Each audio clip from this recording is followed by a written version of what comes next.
Hello, everyone. This is the SCP podcast, and I'm your host, Dr. J. Today, I have with me two amazing people.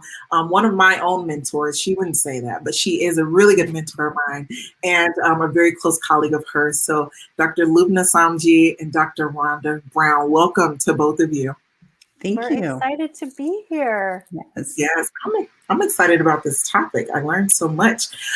So I would love to, Dr. Lubna will just tell us about you, your business, what you do, and we'll bounce it over to Dr. Rhonda Brown.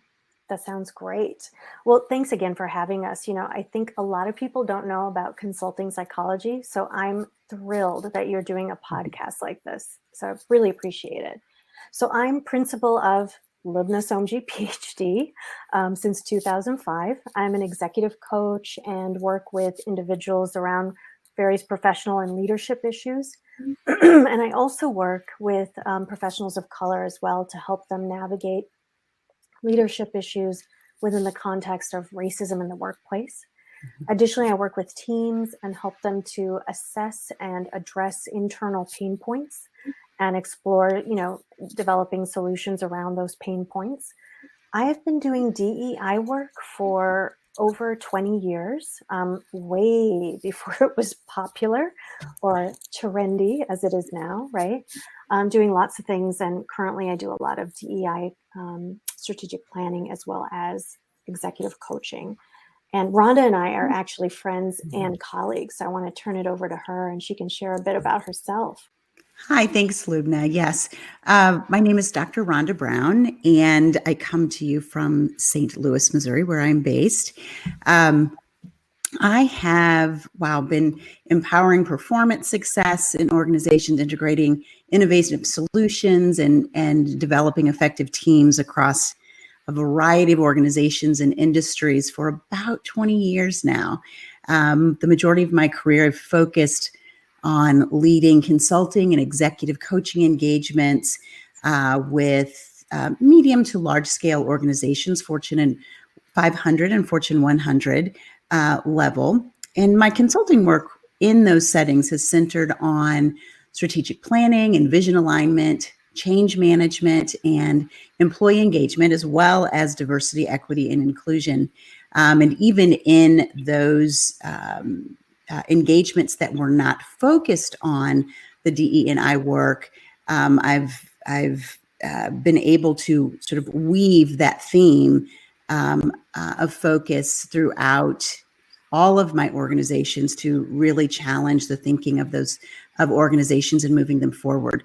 My personal passion, however, has been in coaching women leaders of color in across the various industries and sectors. I'm currently, as I mentioned, in St. Louis, Missouri, and am principal for a company called RBC Consulting. I enjoy, meditating when I can fit that in under the encouragement of my dear friend Lubna, and international travel and an occasional spa day when I can get that in as well. Well, I'm thinking both of you, maybe we should plan a spa day because I need one of those with the meditation included. Yeah. Okay, so thank you both for those lovely introductions. Just introducing our topic for today.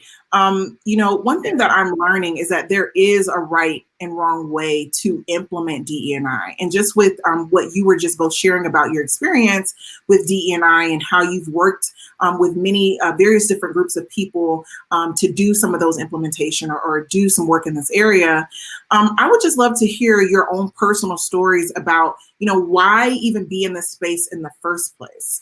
Lubna, if you don't mind, you can go first and then we'll go into Rhonda, but I really just know why be in this space? So for me, my DEI story and what kind of sparked it is one of my earliest memories of bias.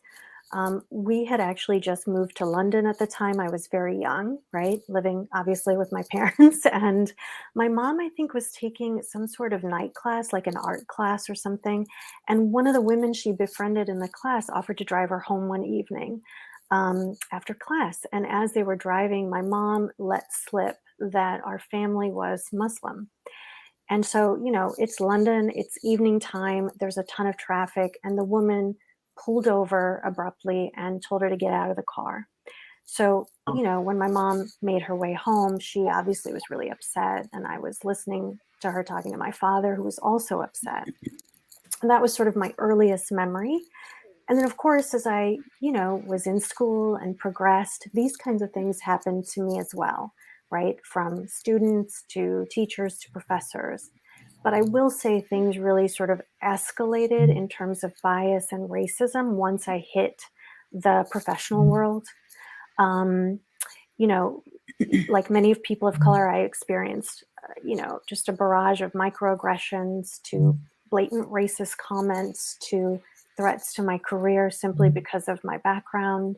And one colleague even threatening physical violence. So you can imagine I'm really interested in supporting professionals of color, but I'm also interested in, supporting companies who want to do good DEI work because, come on, we can do better than this for sure, right? How about you, Rhonda? What's your why? Yeah, well, you know what? Love this question. It got me thinking. I would have to say the why behind my, I think, passion for this work is that I believe, odd to say, it's kind of my legacy, I think. I grew up in a family centered on service and advocacy from a social justice perspective. Both my maternal grandparents were champions for doing what's right and being a voice for anyone marginalized. So they were present for the Woolworth sit-in and, marched for justice and equity. But there was always this sort of amazing approach of positivity. So I grew up thinking, excuse me, that everyone was centered on wanting to get along, right, and making things better. And so, diversity, equity, and inclusion, it wasn't something that you thought about or, had to, it was an expectation. It's who we were. As I grew older, however, I began experiencing this growing disillusionment, if you will, and an awareness that, everyone's not on the same page and interested in, getting along and being equal. I think one of the most memorable experiences, or a couple, was during my undergraduate studies. And I was walking down my college campus and was spit on and yelled at from a passerby on the college campus, right on the college campus. I remember being blown away, like, what is this? And then also being told at one point during a call with a realtor that the location I was exploring for an apartment, that that's not going to be a desirable area, she said, because there are several Black people that live on that street. And so I'm on the phone. She can't see me, but felt, emblazoned enough to make that comment. And, in the workplace, even sort of watching, situations transpire, and I'm thinking, okay, does no one else see this? And so I think that has centered my passion for this type of work in the workplace. I think there's an opportunity to touch and reach, and I still have that Pollyanna sense of hope and positivity that, if we simply educate, if we simply center folks around an appropriate way for shifting and changing the culture, we can do some amazing things.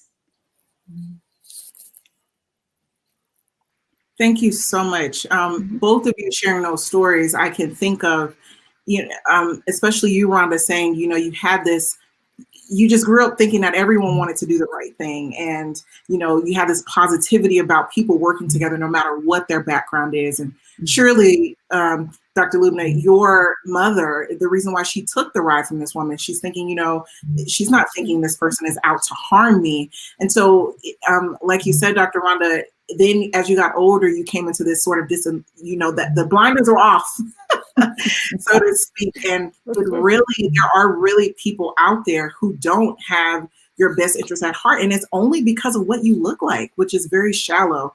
So bringing this back to, just the organizations and why you both are passionate about this work. And just, as I was sharing earlier, I didn't know there was a right and wrong way to do this. And maybe that's my own disillusionment. So I would love to just hear, what is the right and wrong way to implement DE&I in the workplace? Mm-hmm.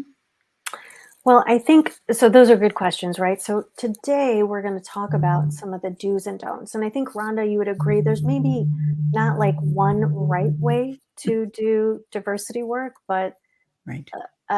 There sure are wrong ways to do it. So we're actually going to start with the don'ts first, if that's okay. The don'ts are things that you often see organizations employ, and they're essentially akin to kind of throwing spaghetti against a wall and hoping like something sticks when it comes to DEI, right? So the first don't would be the one-off. So a lot of times people will call from organizations and they'll say, oh my gosh, we're really, they're excited about diversity and they're curious about diversity, or sometimes they're feeling pressured to do something around diversity. And they'll say like, we need some diversity stuff. We don't know what, but maybe could you come in during a lunch and learn and do an unconscious bias training? Or could you come in for a day and do some sort of generic diversity training? Or we're trying to put together an affinity group in our workplace. Could you come and build that out for us? And so when I start to dig and ask questions about, okay, well, why do you want to do this? What are you hoping for in terms of outcomes? What are your goals long term? What's around the training or the affinity group or whatever it is you want to do? There's a lot of silence. And so these are the kinds of things, these one-off initiatives that are high activity and incredibly low impact. They're perfect, though, if you just want to kind of check the box, right? Mm-hmm. If you're trying to comply legally or to some regulatory issue, they're great for that, but they don't move the needle in terms of DEI. And Dr. J, I don't know if you remember, but a couple of years ago, like Starbucks shut down for a day to do diversity training. Yes. And I remember all across the country, I believe. Mm-hmm. Yes. And I remember like every DEI consultant worth their salt were sort of rolling their eyes about that, because it was a one-off. It was a big one-off, but it was a one-off. And at best, those things lead to no movement on the needle of DEI. And at worst, they can actually backfire. So don't do one-offs. Mm-hmm. Rhonda, do you have anything to add to that? Yes, definitely. You sparked a couple of things, a couple of thoughts for me. And, I appreciate your comment, Lubna, about the backfiring, right? Of perhaps best laid intentions sometimes, perhaps, an opportunity to more of a PR move in reaction to some social event or what have you. But another, the one that strikes me is one I've encountered and had to provide some consulting around a couple of times just recently with a couple of organizations that I do feel are definitely well-meaning, but are lost at what to do and how to make that real impact. And that is that scenario where there's a random person of color that's identified and picked to head up the entire, strategy or initiative or project, right? Solely because they are a person of color, right? And so the way in which that can backfire, or why that can backfire, is that the color of someone's skin does not automatically qualify them to lead your DEI efforts, right? So there is as much diversity of experience and responses, reactions among people of color to racial inequity and racisms, or any of the isms that there might be, there's just as much diversity in that as there are people of color. My experience, my pathway, my journey is very different from Lubna's journey, very different, Dr. J, from your journey and what your experience has been. There's common themes, certainly, but that experience and how you relate to and respond to that experience are vastly different. Yet, oftentimes, organizations will appoint the random, identified, articulate person of color to own the responsibility of leading the charge with no true assessment of that individual's ability to effectively or to be effective really in that task.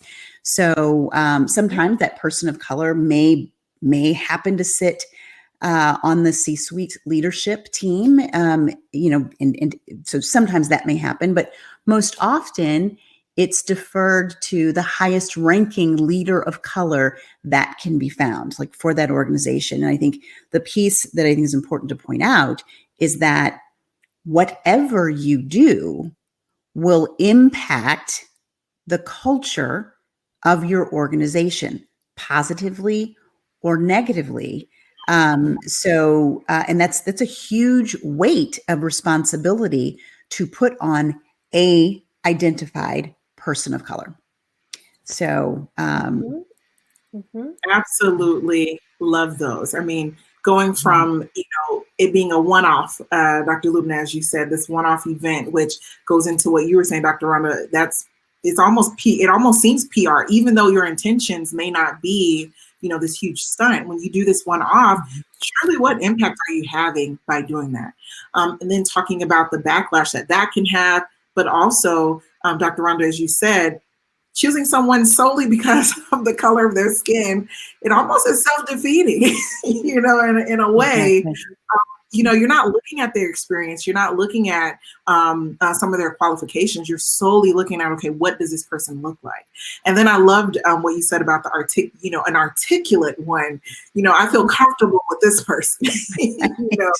But that's even home with me. I've had people who don't like the way that I speak. Mm-hmm. I can't lose the twang that I have from Alabama. Okay, it's going to be there. And then even, just sometimes speaking with speed, I speak fast sometimes. And so I really love how you just expounded on that. But either of these wrong ways to do it can truly backfire no matter what the intentions were in the beginning. So that's the wrong way to do it. Tell us about how have you seen it done the right way? Well, let me throw in one more wrong way, only because it's so popular, and I'll do it quickly. So it's the diversity statement, right? So last summer, like summer of 2020, especially after all the murders of George Floyd and Breonna Taylor and Ahmaud Arbery and God knows countless others, right? A lot of companies kind of ran to show solidarity and to, show how they're working on these issues internally. And so all of a sudden you saw a lot of diversity statements pop up, these beautifully crafted, elegantly worded diversity statements.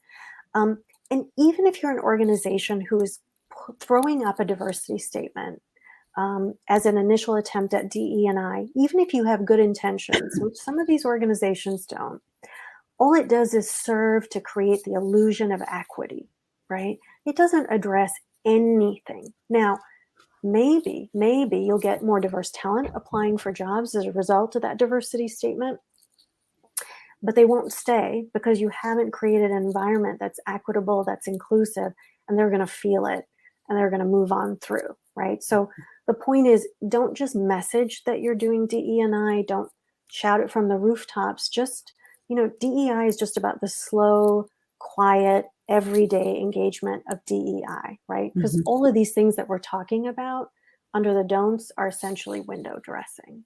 Right? I love what you said there, Lubna, sort of referencing the marathon, not the sprint, right? In this work, and truly thinking about the organization, in that way, right? If we can lose that reactivity.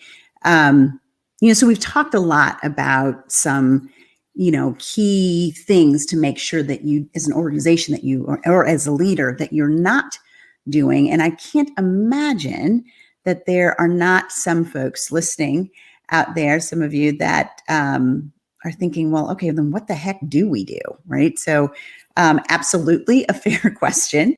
When clients ask me that, my favorite saying always comes to mind. And it's simple. It's this: be willing to be still and listen, right? So be still and listen. If I say that to myself, once I say it 12 times a day, but I think it has application in this scenario as well. And so let me translate that. Since we're so quick to do and move and, solve, that sometimes if you slow down, it actually saves you time and saves you resources. So how do we do that? Well, I'm going to give you one example. I'm going to take the last don't that I shared, and I'm going to flip that a little bit, right? So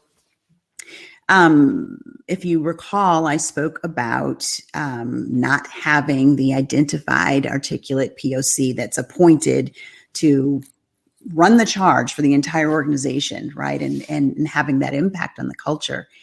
Instead, what is more impactful is to have, or to establish, or commit to establishing a diverse, engaged executive champion, or champion committee of champions that may also appropriately be inclusive of your actual board of directors, right? So think about the message there, right? Either I've appointed this person who, may have a leadership role in HR, or, some other place within the organization, might less likely be a leader within the C-suite leadership. And that single person, that's the face that you see, it's the only person that you see, and versus the message of having a united, diverse leadership or executive committee championing these efforts. What that says is that we're making a statement about our organization overall. It sends a clear message throughout the organization.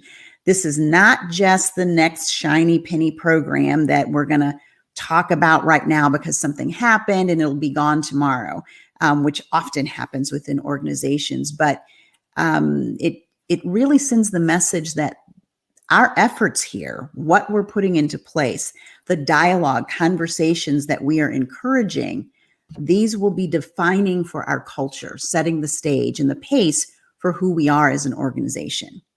It says that it's not a PR move. It's not just a placement thing. So for what we can get out of it, but it's connecting your organization to the broader community. And that's always huge. Mm-hmm.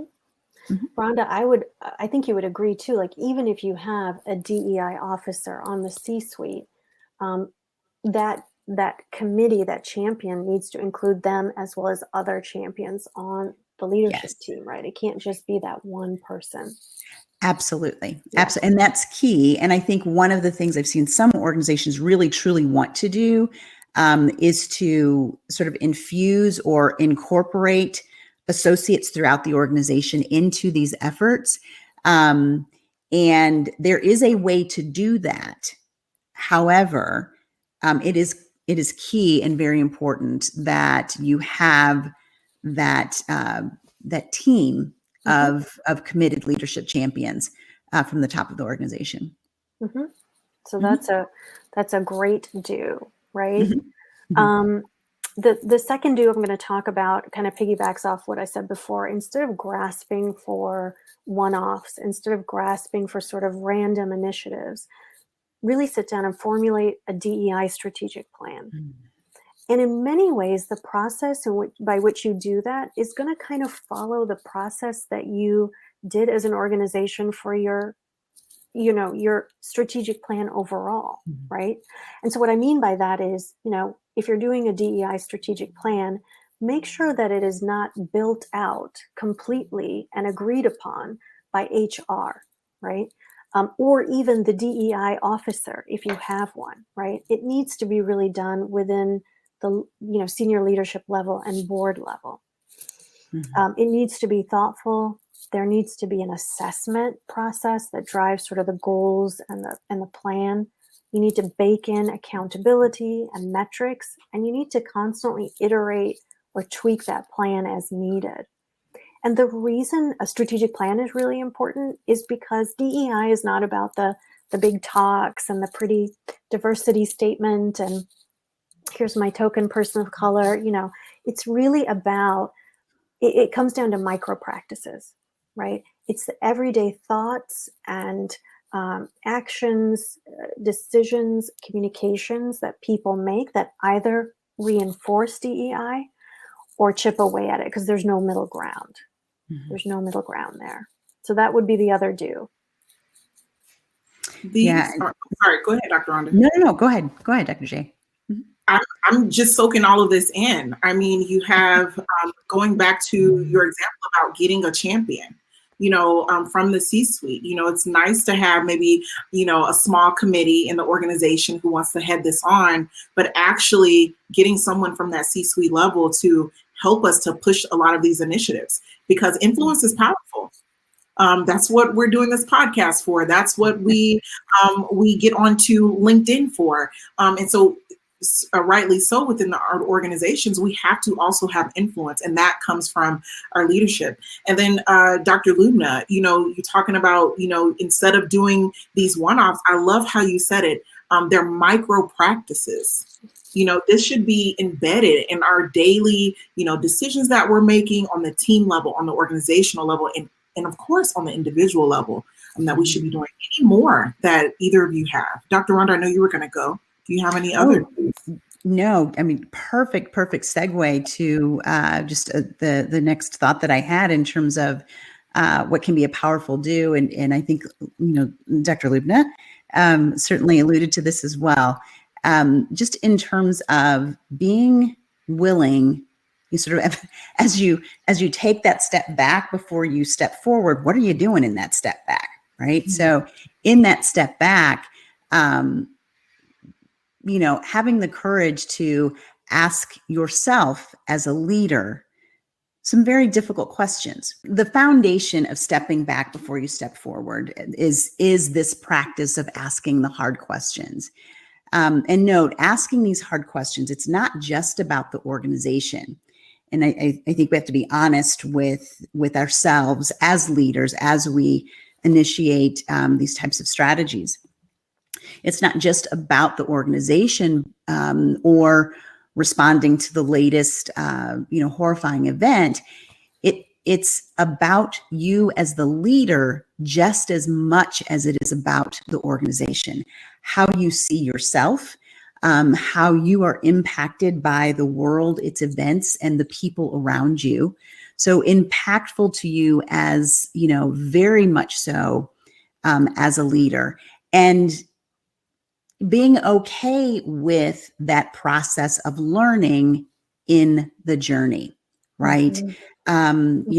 Oftentimes there might be a misstep and we step back or shut down. Every misstep is an opportunity for further learning, for asking more questions of your organization, right? And of yourself. So what is your vision, right? For what the organization will look like as your DEI efforts are successful? What does the culture look like? What does the organization look like? What will you need in this journey? What will the organization need? And note that I distinguish between those two. What will you need as a leader in this journey? And what will the organization need as well? And I mean, both from an internal and external resources standpoint. Mm-hmm. It's really, truly important to consider that question for every level of the organization. So just as you are defining and exploring, what do I need? You'll also need to think about, what does your leadership team need to successfully embark on this journey? So from the C-suite to the front line, be asking yourself those very difficult questions. Dr. Lubna, do you have any, last thoughts about, if our members, those listeners could take away one thing today, especially as Dr. Rhonda was just sharing, taking a step back. I love that, taking a step back so you can go forward. Would you add anything to that, or do you have any tips for our listeners? I think the last piece of advice that we would offer kind of extends further what Rhonda was saying, right? Which is, your first step should really begin with the end in mind. And so what I mean by that is, look, we're not naive. We realize that companies are under a lot of stress and strain already, and the idea of focusing on DEI feels overwhelming to them. Mm-hmm. We understand that behind closed doors, people are like, oh, come on, do we really need DEI? This topic again? Really? Like, we get it, right? But why discuss those questions behind closed doors, right? So leadership should be discussing those questions amongst themselves and their board, including their why. Like, if we're going to do this, why are we going to do it? What's in it for me as a leader? What's in it for my employees? What's in it for my organization? What will it look like, right? An exercise that we often use with organizations who are either interested in DEI, but they're not there yet, mm-hmm. or have started DEI, but need to do a reset, for whatever reason, is we take them through this discovery process and have them answer certain really pointed, difficult questions. It allows then organizations to gain clarity as to whether they do want to move mm-hmm. forward with DEI. And if so, how to do it in a really meaningful, robust way, right? Instead of having all this back talk behind closed doors, we just put the questions out there and we have them hash it out, and they're able to kind of recognize where they need or want to go. Mm-hmm. And so that would be the piece of advice we'd leave you with. Begin with the end in mind. Yeah. Anything else, Rhonda?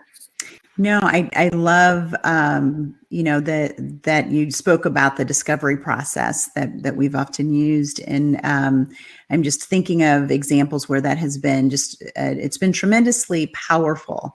And when we do that exercise, it's not, and take a team on that process or leaders on that process. It's not just about, we're going to do this, but it really is a sincere exploration of, should we do this, mm-hmm. and how should we go about this, mm-hmm. right? So what do we want to see at the end game?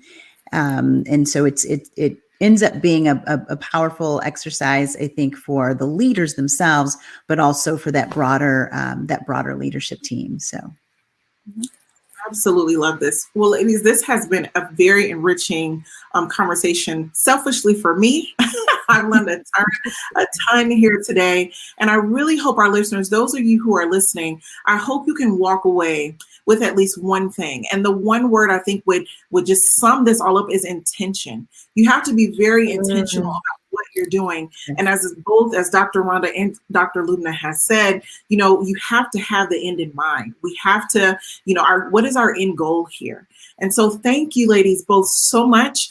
We will have their information down in the bottom. So if you want to connect with Dr. Lubna or Dr. Rhonda, you're more than welcome to reach out to them. And if you have further questions, but thank you, ladies, both so much for coming on today. And I really, truly look forward to in the future continuing this conversation. So hopefully you'll want to come back on and join me. Absolutely. Thank you so much for having us. Dr. J. We loved it. We loved doing this. Thanks. Okay, bye. Bye-bye.